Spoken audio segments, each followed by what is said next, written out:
बिस्मिल्लाहिर्रहमानिर्रहीम। अस्सलामु अलैकुम। I am Mohammed Yunus. Welcome to my YouTube channel क्या सीखें।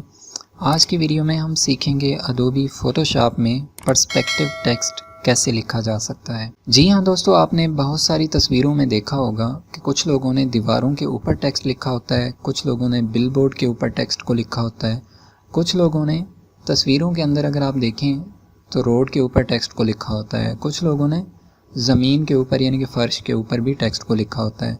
तो आखिर वो टेक्स्ट अडोबी फ़ोटोशॉप में कैसे लिखा जा सकता है, तो ये सारी चीज़ें हम इस वीडियो के अंदर सीखेंगे। तो आइए जल्दी से स्टार्ट करते हैं। हमारे पास दो पिक्चर हैं जिनके ऊपर हमने टेक्स्ट को लिखना है। ये एक पिक्चर है जिसको हमने pixabay.com से डाउनलोड किया है, इसका लिंक आपको वीडियो के डिस्क्रिप्शन में मिल जाएगा। और ये वाली पिक्चर हमने pixel.com से डाउनलोड की है, इसका लिंक भी आपको वीडियो की डिस्क्रिप्शन में मिल जाएगा। सबसे पहले हम इस पिक्चर के ऊपर काम करते हैं। टाइप टूल को आप सेलेक्ट करें और यहाँ से आप टेक्स्ट टाइप करें। जो टेक्स्ट आप लिखना चाहते हैं वो टेक्स्ट यहाँ पे टाइप करें। टाइप टूल की मदद से इस टेक्स्ट को हमने टाइप किया और इसको हम थोड़ा सा बड़ा कर लेते हैं। कुछ इस तरह से हमने इसको साइज़ को बड़ा किया है। अब यहाँ पे आपका मेन काम जो समझने वाला है कि इस टेक्स्ट को हमने कैसे वहाँ पे लिखना है। तो उसके लिए आप क्या करते हैं कि इस टेक्स्ट को हमने सेलेक्ट करना है। सेलेक्ट करने के लिए कीबोर्ड से आप कंट्रोल की को प्रेस करें। ये वाली आपकी टेक्स्ट वाली लेयर सेलेक्ट होनी चाहिए। यहाँ पे आप जस्ट क्लिक करें। जैसे ही आप क्लिक करते हैं तो आप देखें आपका टेक्स्ट जो है वो सिलेक्ट हो चुका है। कीबोर्ड से आप कंट्रोल सी प्रेस कर सकते हैं या एडिट में जाके आप टेक्स्ट को कॉपी कर सकते हैं। और यहाँ से हम इसको सिलेक्शन को डी सेलेक्ट करते हैं सिलेक्ट में जाके, या आप कंट्रोल डी भी कर सकते हैं। इस वाली लेयर को, टेक्स्ट वाली लेयर को हमने हाइड कर दिया है। यहाँ से आप न्यू लेयर क्रिएट करते हैं। इस न्यू लेयर को हमने क्रिएट किया। न्यू लेयर हमारी सिलेक्टेड है। फ़िल्टर के ऊपर आप क्लिक करें। यहाँ पे हमें एक ऑप्शन मिलता है फ़िल्टर के अंदर वैनिशिंग पॉइंट का, इसके ऊपर आप क्लिक करें। जैसे ही आप क्लिक करते हैं आपके सामने वैनिशिंग पॉइंट का पैनल ओपन हो जाता है। तो यहाँ पे आप देखें सेकंड के ऊपर हमारे पास एक ऑप्शन मिलता है क्रिएट ए प्लेन टूल का। यहाँ से हम ग्रिड तैयार करते हैं। जस्ट हमने यहाँ पे क्लिक किया, यहाँ पे भी क्लिक किया और यहाँ पे भी क्लिक किया और यहाँ पे भी हम क्लिक कर देते हैं। ये हमारा एक ग्रिड जो है वो बन चुका है। इस ग्रिड को आप छोटा बड़ा करना चाहते हैं तो आप कर सकते हैं। यहाँ से हम इसको थोड़ा सा मज़ीद बड़ा कर देते हैं, यानी कि बढ़ा लेते हैं कुछ इस तरह से, और यहाँ पे कुछ इस तरह से। अब देखें आपका ग्रिड जो है वो रेड कलर में शो हो रहा है। कभी आपका ग्रिड जो है वो जब आप बनाते हैं तो रेड कलर में शो होगा, कभी आपको येलो कलर में भी शो हो सकता है। तो जैसे ही आप थोड़ा सा उसके पॉइंट को पकड़ के ठीक करेंगे, यानी कि बराबर करेंगे, तो आपका ग्रिड बिल्कुल ठीक होगा, यानी कि ब्लू लाइन में आपको शो होगा। तो यहाँ पे हमारा ग्रिड जो है वो ठीक हो चुका है। अब इसके अंदर हमने टेक्स्ट को लेके आना है। तो उसके लिए आप कीबोर्ड से कंट्रोल वी को प्रेस करें, यानी कि पेस्ट करें टेक्स्ट को, और यहाँ से कंट्रोल टी मैंने किया ताकि इस टेक्स्ट को मैं सिलेक्ट करूँ। अब टेक्स्ट को आपने छोटा बड़ा करना है तो उसके लिए आप कीबोर्ड से आप शिफ्ट की को प्रेस करके रखेंगे ताकि आपका टेक्स्ट टेढ़ा ना हो। तो उसके लिए हमने शिफ्ट को प्रेस किया। जैसे ही हमने शिफ्ट को प्रेस किया आप देखें टेक्स्ट बिल्कुल ठीक हो चुका है। अब अगर आपकी पिक्चर यानी कि कुछ इस एंगल की है तो उसके लिए आपने टेक्स्ट को इसी तरह ही लेके आना है, यानी कि उसका एंगल जो है वो आप चेंज ना करवाएं, रोटेट ना करवाएं। तो हमारी क्योंकि पिक्चर जो है वो लंबाई के रुख में है तो उसके लिए हम इसका एंगल भी चेंज करेंगे। यहाँ से मैं इसको रोटेट करता हूँ शिफ्ट की मदद से।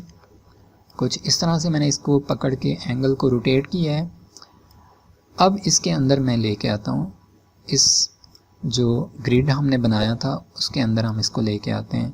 तो यहाँ से पकड़ के आप इसको मूव करें, यानी कि हाइट उसकी बड़ी करें। कुछ इस तरह से हम इसको बड़ा करते हैं और यहाँ से इसको मैं एडजस्ट कर देता हूँ कुछ इस तरह से। इस तरह से हमने टेक्स्ट लिखा हुआ था, इसको मैं ओके कर देता हूँ। अब देखें हमारा टेक्स्ट जो है एक न्यू लेयर के ऊपर है। इसको मैं हाइड करके दिखा देता हूँ। हमारी नीचे वाली लेयर अलग है और ये टेक्स्ट वाली लेयर अलग से है। अब इस टेक्स्ट का अगर आप कलर चेंज करना चाहते हैं तो कलर भी चेंज कर सकते हैं। इफ़ेक्ट के ऊपर आप क्लिक करें, यहाँ पे आप कोई भी इफ़ेक्ट दे सकते हैं। हम इसके ऊपर फ़िलहाल ड्रॉप शेडो अप्लाई करते हैं। मैं इसके ऊपर ड्रॉप शेडो अप्लाई करता हूँ। यहाँ से मैं इसको 10 करता हूँ और यहाँ पे मैं 10 साइज़ दे देता हूँ। 60 ओपेसिटी हमने यूज़ की हुई है और इसको मैं ओके कर देता हूँ। आप ओपेसिटी इसकी चेंज करना चाहते हैं तो आप चेंज कर सकते हैं। यहाँ से मैं इसको 60 या 70 कुछ भी आप रख सकते हैं। यहाँ से मैं ये कर देता हूँ। कुछ इस तरह से हम ज़मीन के ऊपर यानी कि रोड के ऊपर, फर्श के ऊपर टेक्स्ट को लिख सकते हैं। नेक्स्ट हमारे पास ये पिक्चर है। इस दीवार के ऊपर हम टेक्स्ट को कैसे लिख सकते हैं, तो सेम उसी तरह से टाइप टूल की मदद से आप टेक्स्ट को टाइप करें। जो टेक्स्ट आप लिखना चाहते हैं, जो टेक्स्ट आप लगाना चाहते हैं, उसी टेक्स्ट को आप बड़ा करेंगे थोड़ा सा। सेम उसी तरह कीबोर्ड से कंट्रोल की को प्रेस करके रखें और यहाँ पे जस्ट क्लिक करें। जैसे ही आप क्लिक करते हैं आपका टेक्स्ट सेलेक्ट हो जाता है। कीबोर्ड से आप कंट्रोल C प्रेस करें और साथ ही कंट्रोल D कर दें, यानी कि डी सेलेक्ट कर दें। आपका टेक्स्ट कॉपी हो चुका होता है। यहाँ से हम न्यू लेयर क्रिएट कर देते हैं। इस न्यू लेयर के अंदर हमने काम करना है, यानी कि फ़िल्टर के ऊपर आप क्लिक करें। न्यू लेयर को हमने सेलेक्ट करके रखा हुआ है। यहाँ पे वैनिशिंग पॉइंट के ऑप्शन के ऊपर आप क्लिक करें। जैसे ही आप क्लिक करते हैं आपका वैनिशिंग पॉइंट का पैनल ओपन हो जाता है। तो यहाँ से आप ग्रिड तैयार करें।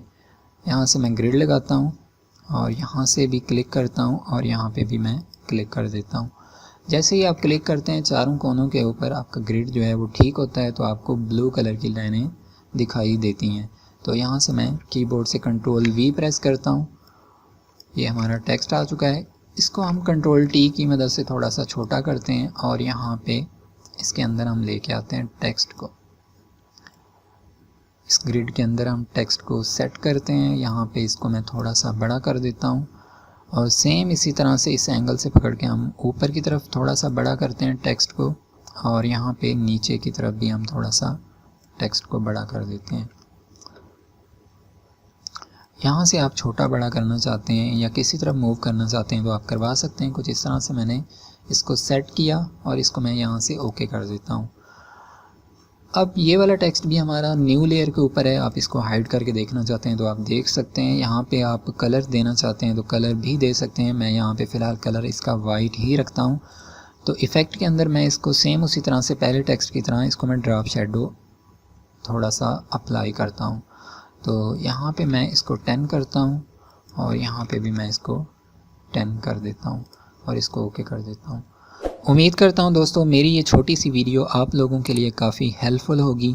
मेरे चैनल पे अगर आप न्यू हैं, आपने अभी तक सब्सक्राइब नहीं किया तो प्लीज़ मेरे चैनल को जल्दी से सब्सक्राइब करें और वीडियो को लाइक और शेयर ज़रूर करें, क्योंकि मैं आप लोगों के लिए इस तरह की मज़ीद अच्छी वीडियो लाता रहूँगा। मेरे चैनल क्या सीखें को देखते रहें और सीखते रहें। आप लोगों से इंशाअल्लाह दोबारा मुलाकात होगी अपनी एक नई ज़बरदस्ती वीडियो में। तब तक के लिए अल्लाह हाफ़िज़।